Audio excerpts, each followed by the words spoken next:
freeze your video. You simply go over here and you see this icon, you click freeze. Now, what did that do?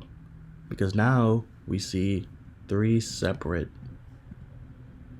things on our document.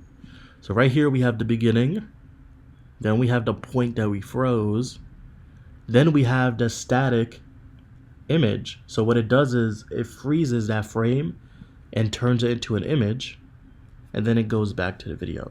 So if I were to just play this, freeze, and then keeps going.